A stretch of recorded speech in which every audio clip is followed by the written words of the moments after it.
The night felt perfect. He had picked me up right on time, flashing that effortless smile that always made my heart skip a beat. We had been dating for a few months, and everything about him felt right. His charm, his patience, the way he looked at me like I was the only person in the world. Dinner had been magical. Candlelight flickered between us as we laughed over inside jokes, our hands brushing against each other's. He spoke about the future, about adventures we would take, about how he had never felt this way before. I believed every word. After dinner, we drove through the city, the streets glowing under soft streetlights. Music played faintly in the background, and he reached for my hand, squeezing it gently. "Let's take a little detour," he said, his voice warm. "I know a spot where we can just relax and talk." I trusted him completely. The car slowed as we turned off the main road, driving toward a quieter area. The city noise faded, replaced by the distant hum of crickets. He parked the car and turned to me, his eyes searching mine. "I just want to spend time with you," he murmured. His sincerity made my chest tighten. We shifted to the back seat, our laughter softer now, words coming out in hushed tones. He traced circles on my palm, his voice laced with something deeper, more vulnerable. "I don't want to lose you," he admitted, brushing my hair behind my ear. I smiled, placing my hand on his chest. "You won't," he exhaled, leaning his forehead against mine. "Promise. Promise." For a moment, everything felt suspended in time, the warmth of his breath, the steady rhythm of his heartbeat. Then, just as I closed my eyes, something caught my attention. A faint but familiar scent. It wasn't mine. It wasn't his cologne. It was something floral, sweet, lingering in the air. A slow, creeping feeling crawled up my spine. I pulled back slightly, my eyes scanning the car. There, near the front seat, I spotted it, a tube of lipstick. Not mine. A shade I would never wear. My fingers tightened around the fabric of my dress. "Whose is this?" I asked, holding it up. His expression shifted, just for a second. A flicker of something unreadable before his face smoothed over. "I don't know," he said too quickly. "Maybe my sister's?" I stared at him, my heartbeat suddenly louder than the quiet night around us. His sister? He had never mentioned her wearing makeup.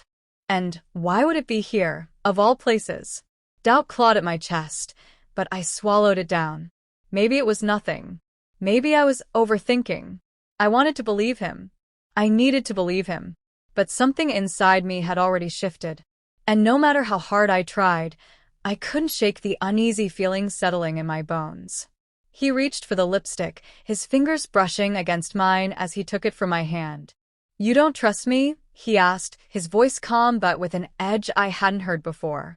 I wanted to say I did. I wanted to let it go, to believe his excuse, but something about the way he gripped the tube, the way his jaw tightened, made me hesitate. "I didn't say that," I answered slowly, watching him closely. His expression softened, a small smile appearing as he tossed the lipstick onto the front seat. "You're overthinking," he murmured, tucking a strand of hair behind my ear. "Let's not ruin the night." I forced a smile, nodding, but the feeling in my stomach refused to settle. He pulled me closer, his arm around my waist, and for a moment, I let myself lean into him. His touch was familiar, his warmth reassuring. He whispered something about how much he cared, how he couldn't imagine life without me. But as he spoke, I noticed it again, hesitation, as if his words were practiced rather than felt. Then his phone vibrated. It was faint, but in the quiet of the car, the sound was impossible to miss. I felt him stiffen slightly before quickly shifting, reaching for the device. He turned it over in his hand, his thumb hovering over the screen before he placed it face down between us. "Who is it?" I asked, my voice steady despite the knot forming in my chest. "Just a friend," he said, too fast. "Nothing important." I nodded, but my mind was already racing. His movements, his words, it all felt off. He had been so open before, always showing me his phone, laughing at silly messages he received. But now, he was guarded, careful. The phone buzzed again. This time I didn't wait. I reached for it before he could react. Wait. But it was too late. My eyes landed on the screen, and my breath caught in my throat. The message was from a name I didn't recognize, a woman. The words were simple, but they hit like a punch to the gut. Can't wait to see you again. Last night was unforgettable. The world around me seemed to slow. My hands trembled as I stared at the message, my mind scrambling to make sense of it.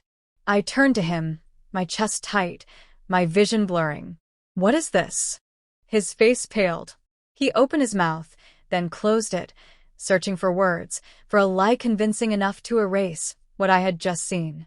It's not what it looks like, he finally said, reaching for my hands. I pulled away, my heart pounding. Then explain it to me. Silence. And in that silence, I had my answer.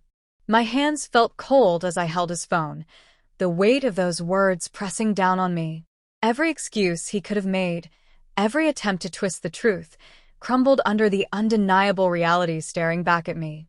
He reached for the phone, but I pulled away, my grip tightening. Who is she? My voice came out steadier than I expected, but inside, I was unraveling. He exhaled sharply, running a hand through his hair. It's complicated. I let out a bitter laugh. Complicated? My heart pounded against my ribs. You told me I was the only one. You made me believe.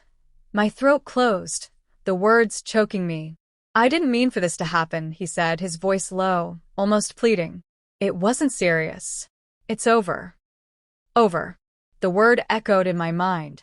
But if it was over, why was she texting him like that? Why was she still expecting him? I turned the phone back to him, the screen still glowing with her message. Then tell her that. I challenged, my pulse hammering. Right now. Tell her it's over. He hesitated. That was all I needed. A storm of emotions swirled inside me. Anger, betrayal, heartbreak. How long? My voice wavered, but I needed to know. How long have you been lying to me? He sighed, rubbing his temples. A few weeks. A sharp breath left my lips. A few weeks. While he was holding me, whispering to me, making me feel safe, he was also doing the same with someone else. I felt sick. You sat here, I whispered, my fingers curling into fists, telling me you didn't want to lose me, telling me you loved me. My voice cracked, but I refused to let the tears fall. I do love you, he said quickly, reaching for me, but I flinched away. I made a mistake. No. I cut him off, shaking my head. A mistake is forgetting an anniversary. A mistake is saying something hurtful in the heat of the moment. This was a choice. Over and over again. His face fell, and for the first time, I saw something real, regret. Maybe even shame. But it didn't matter anymore. I swallowed the lump in my throat, forcing myself to breathe. Was I not enough? I finally asked, my voice barely above a whisper. He didn't answer. He couldn't. Silence stretched between us, heavier than anything he could have said. A tear slipped down my cheek, but I wiped it away quickly. I should go. No, please, he begged, but the desperation in his voice meant nothing now. I reached for the door handle, pausing for just a second. I wanted him to say something that would make this hurt less.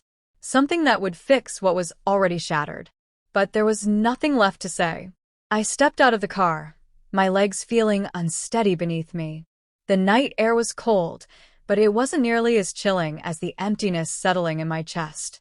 He called my name, his voice laced with desperation, but I didn't turn back. I couldn't.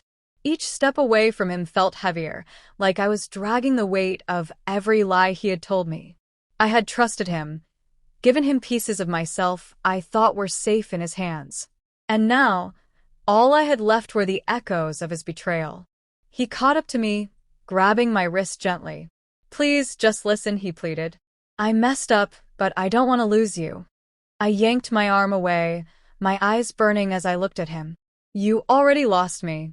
The words felt final, like closing a door I would never open again. His face crumpled, but I refused to let myself feel sorry for him. This wasn't just a mistake. It was a choice he made, and now he had to live with it. I forced myself to walk faster, my mind replaying everything. The way he used to look at me, the promises he made, the moments I thought were real. Had I been blind? Had I ignored the signs? No. I wasn't blind. I just believed in him. In us. I reached the road, my hands shaking as I pulled out my phone.